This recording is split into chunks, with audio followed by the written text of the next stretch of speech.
이 K 시너지 포트폴리오에서는 상당히 중요합니다. 그래서 우리가 아무 집이나 덜컥 그냥 10억 원 한다고 사면 안 되고 아주 좋은 집을 잘 골라야겠죠.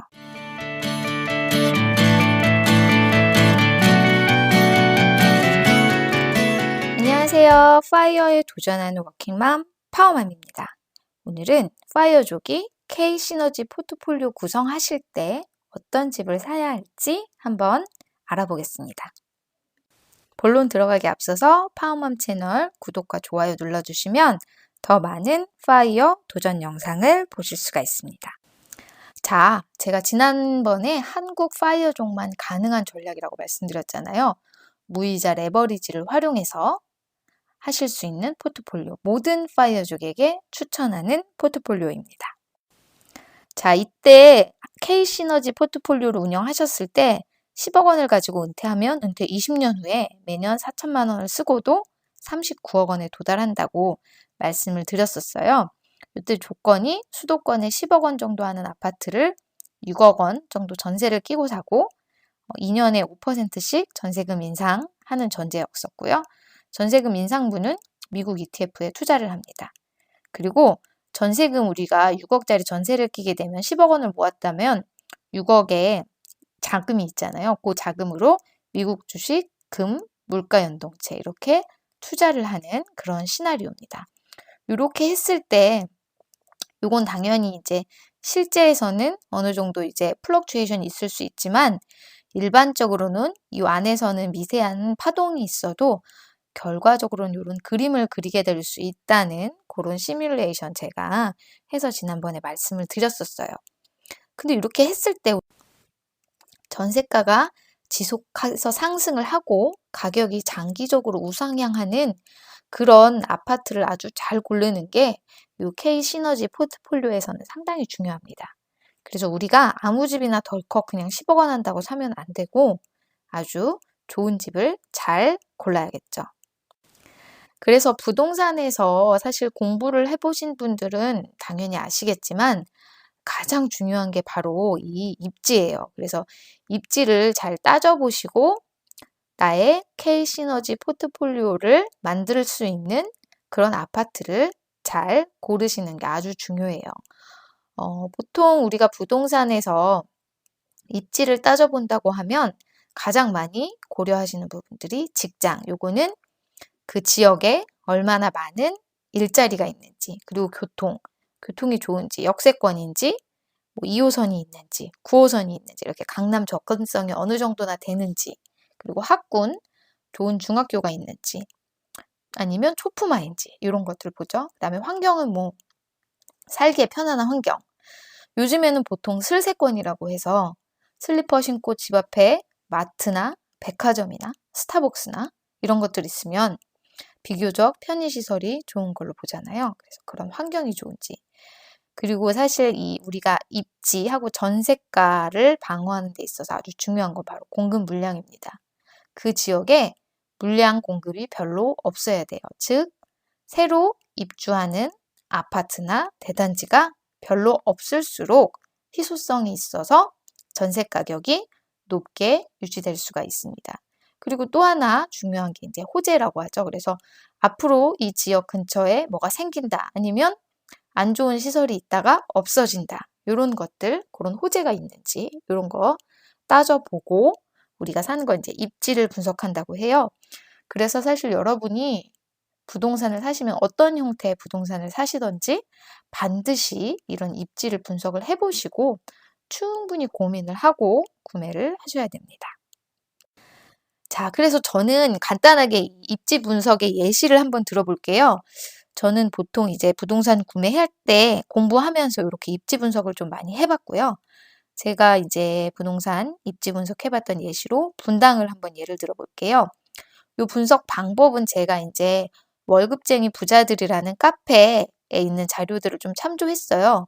저는 이제 그 월급쟁이 부자들 카페 강의를 들어본 건 아닌데 이제 그 팟캐스트 들으면서 그 카페에 가입해서 이제 오픈되어 있는 자료들을 보면서 좀 공부를 많이 했는데 그러면서 이 입지 분석하는 방법을 비교적 쉽게 도표로 정리할 수 있는 방법을 좀 익혀서 거기에서 이제 샘플들을 보고 제가 직접 작성을 해본 내용입니다. 그래서 일단 제가 앞에서 말씀드린 것처럼 직장을 보는 거예요. 그래서 이제 인구 대비 종사자 수 이걸 보거든요. 그래서 서울은 보통 인구 대비 52%의 일자리가 있어요. 그래서 서울 평균, 그다음에 경기도는 39% 인구 대비 종사자가 있어서 이렇게 봤을 때 분당은 인구가 엄청 많은 편은 아닌데 사업체 수가 많고 종사자가 29.2만 명이 있어서 인구 대비 종사자 수가 한 58% 정도 돼서 등급이 제일 높은 S 등급이 나왔습니다. S 다음 A, B, C, D 이렇게 등급이 내려가겠죠. 그리고 교통은 강남 접근성으로 봤어요. 그래서 분당이 강남 접근이 엄청 빠르다는 건 잘 아시겠죠. 그래서 여기서 강남 접근성이 가장 좋은 게 30분 이내가 S등급, 그 다음에 강남이 60분 이내, 그 다음에 이군지. 여기서 이군지라고 하는 거는 뭐 여의도, 종로, 가산 디지털 단지 이런 곳들 30분 이내가 이제 A급, 그 다음에 B급은 이군지가 60분 이내, 그리고 그 외는 이렇게 C로 했는데 분당은 강남이 엄청 가깝죠.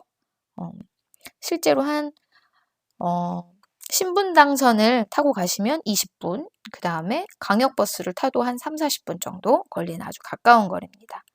그리고 학군은 보통은 이제 중학교 학업 성취도를 예전엔 많이 봤는데 요즘에는 이제 이 중학교 학업 성취도라는 걸 평가를 안 하고 있어서 사실 이걸 적용하기는 조금 어려운데 그래도 뭐 아실 앱이나 이런 데 보면 이제 대략 요 중학교 학업 성취도나 아니면 특목고 진학률 이런 걸로 해서 나옵니다. 그래서 분당은 그랬을 때 예전 기준 중학교 학업 성취도 기준으로는 평균이 한 91%나 되고요. 95% 이상 학교도 4개나 있고 그래서 대표적인 학군이 좋은 동네죠. 그래서 학군 점수는 뭐 S등급, 그 다음에 환경 1km 이내 편의시설로 봤습니다. 그렇게 봤을 때 백화점이 2개나 있고 대형마트, 대학병원, 공원 뭐 엄청 좋죠. 그래서 S등급. 근데 이제 공급 입주 물량이 조금 많았어요. 이게 이제 뭐 때문에 그랬냐면 대장지구 입주가 예정되어 있다 보니까 인근에서 입주 물량이 좀 있는 편으로 속해서 C등급 나왔습니다. 그리고 이제 성남 재개발 때문에 또 입주 물량이 좀 있고 해서 대장지구하고 성남 재개발로 해서 인근에 입주 물량이 꽤 있는 그런 편. 그다음에 호재는 뭐 너무 많죠. 분당은 판교 23 테크노밸리 계속 생기고 있고 GTX A가 판교로 아주 가깝게 들어오고 월판선 이런 거 예정되어 있기 때문에 호재도 S등급 이렇게 해서 제가 스파이더 차트를 그려봤어요. 이 스파이더 차트를 그릴 때는 직장, 교통, 학군, 환경, 공급, 호재 이게 다 만점이라는 가정하에 이제 육각형 그려놓고 다른 지역들하고 좀 비교를 해봤습니다. 저는 이제 분당하고 비슷한 시기에 지어진 1기 신도시들, 부천, 군포 이런 데랑 비교를 했고요. 이렇게 해봤을 때 분당이 이제 다른 지역보다 좀 월등하게 좋은 걸로 나타났고 실제로 다른 지역보다 가격이 좀 월등하게 높은 편이죠. 그래서 대부분 입지가 좋으면 가격이 좀 높은 편이에요. 그래서 당연히 무조건 좋은 지역을 사고 싶지만 가격이랑 따져봐서 고르시는 걸로 추천을 해드립니다. 이렇게 해서 입지 분석을 이런 식으로 해보실 수가 있고 여러분이 꼭 요 정도의 뎁스가 아니더라도 입지 분석은 꼭 해보시고 집을 장만하시는 거를 추천을 드리고 싶어요. 입지 분석을 이렇게 하실 수가 있고요. 그래서 이제 학군이 아주 좋거나 직장이 많을 경우에 전세가가 방어율이 좀 좋은 편이에요. 그래서 분당이 전세가가 매매가 대비 좀 높은 편이에요. 그리고 분당이 대부분 구축이 많은데도 거의 30년 가까이 된 아파트들이 대부분인데도 전세가가 최근에 한 60%, 70%까지 나오는 이유가 학군이 좋다 보니까 살고 싶은 사람들이 많아서 이렇게 많이 전세가가 높은 편입니다. 그래서 이럴 경우에는 무이자 레버리지하고 투자금 확보가 지속적으로 가능하기 때문에 이렇게 추천을 드리는 지역이었습니다. 그래서 이런 걸 고려해서 따져보시고 매수를 하시기를 권합니다. 그래서 제가 한 10억 원에 매수 가능한 아파트들을 좀 추려봤어요. 그래서 21년 3월 기준으로 봤을 때 몇 개 지역들 한번 10억 원에서 매수 가능하고 5, 6억 선에서 전세를 낄 수 있는 그런 아파트들 알아봤습니다. 대략 한 4개 정도 꼽아봤는데요. 평촌의 인덕원 대우 아파트, 요게 이제 32평 기준으로 매매가, 전세가 해서 갭이 한 4.5억 원 정도 되더라고요. 그래서 이렇게 형성이 돼 있고, 분당에는 거의 딱 한 단지 정도 나왔어요. 무지개 건영 아파트. 이게 한 10억 정도에 최근에 실거래가 있었고, 매물도 이제 있는 걸로 나오는데, 거의 별로 뭐, 사실 없다고는 하더라고요. 10억 원대 매물은. 가면 이제 네이버에서 보고 가면 보통 11억 이상이고, 이런 식이 많다고 하지만, 일단 전세가가 상당히 높아서 갭이 한 3.3억 원 정도로 좀 상당히 갭이 작은 편이죠. 그 다음에 이제 신림동의 관악 푸르지오, 여기도 매매가 10.8억에 전세 6.5억 원, 갭이 4.3억 원으로 좀 괜찮아 보였고요. 답심리 두산 아파트, 여기는 9.4억 원에 전세 5.8억 원, 갭 3.6억 원으로 여기도 괜찮은 것 같았어요. 그래서 이렇게 매수 가능 아파트 좀 몇 개 봤는데,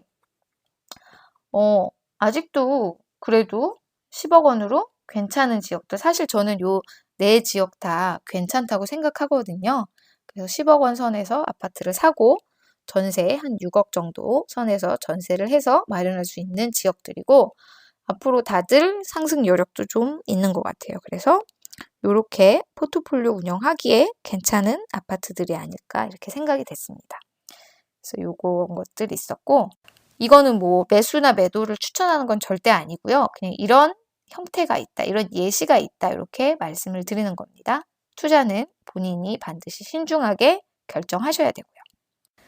그래서 이렇게 오늘은 K시너지 포트폴리오 구성에 대해서 알아봤습니다. 여기까지 파이어에 도전하는 워킹맘 파워맘이었습니다. 파워맘의 더 많은 영상을 보고 싶으신 분들은 구독과 좋아요를 눌러주세요. 감사합니다.